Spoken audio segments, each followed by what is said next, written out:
Bonjour les safaristes, bienvenue dans cette nouvelle vidéo consacrée à une nouvelle antilope emblématique d'Afrique, le Gereniouk.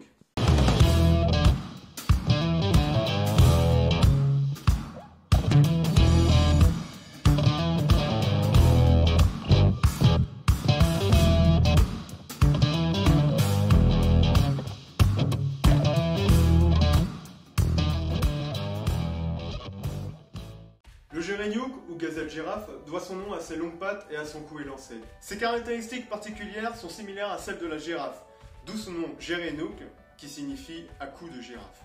Chez le Gereniouk, le mâle atteint 95 cm à 1,10 m au garrot, pour un poids d'environ 45 kg contre 31 kg pour la femelle plus fine et légèrement plus petite.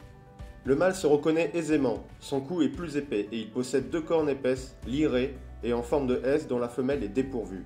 La gazelle girafe est dotée de grands yeux magnifiques et de cils particulièrement longs.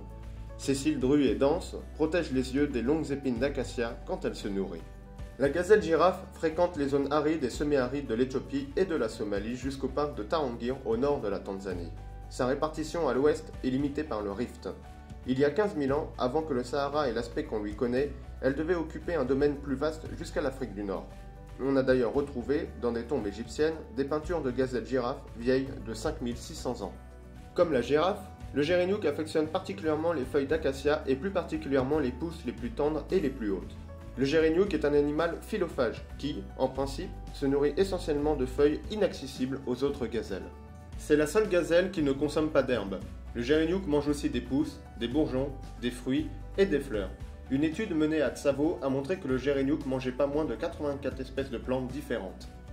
Si le régime de cette gazelle est frugal, il lui permet d'intégrer les parties les plus juteuses et les plus nutritives des plantes et de se passer de boire, car elle trouve l'eau en quantité suffisante dans son alimentation. Le Gereniouk fréquente parfois des régions très arides. Durant la saison sèche, les Gereniouk se nourrissent d'espèces d'arbustes au feuillage toujours vert et se rapprochent des points d'eau. Malgré son cou élancé, la gazelle girafe n'atteint pas le feuillage très élevé. Elle augmente sa hauteur, déjà importante, en se dressant sur ses pattes postérieures et se déplace aussi dans cette posture, ce qui la distingue de toutes les autres gazelles. Cette pratique est possible à cause des particularités de son squelette, de ses muscles et de sa colonne vertébrale. Comme les autres gazelles, les oryx, les lans et les dik-dik, le Gereniouk possède un système de refroidissement corporel qui évite que sa température cérébrale n'atteigne les 41-42 degrés. C'est d'ailleurs dans les parcs les plus arides qu'on peut l'apercevoir. Tarangire en Tanzanie, Tsavo et Amboseli dans la partie méridionale du Kenya, Meru et Marsabit dans le nord du pays, mais c'est à Samburu que l'on rencontre les plus fortes densités. Cet animal gracieux est sédentaire et territorial. Il vit en petits groupes familiaux composés de quelques mères et de leurs petits, surveillés par un mâle, quoique des regroupements comptant jusqu'à 20 animaux puissent être observés. On rencontre aussi des couples et des vieux mâles solitaires, ainsi que des groupes de célibataires. Comme beaucoup d'autres gazelles, le Gereniouk possède des glandes préorbitaires sécrétant un liquide ressemblant à du goudron qu'il dépose sur les brindilles et les buissons pour marquer son territoire.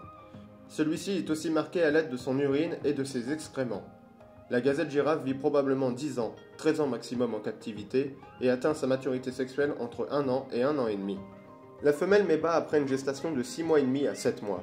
La mère sèche le nouveau-né en le léchant et mange le placenta, ce qui évite d'attirer les prédateurs. Puis elle cache son petit et ne revient vers lui que 3 à 4 fois par jour pour lui donner à téter et manger ses crottes, ce qui fait disparaître toute odeur qui pourrait attirer un serval, un ratel, un babouin ou d'autres prédateurs qui sont aussi ceux des parents, à savoir les lions, les léopards, les guépards, les hyènes, les lycaons, etc.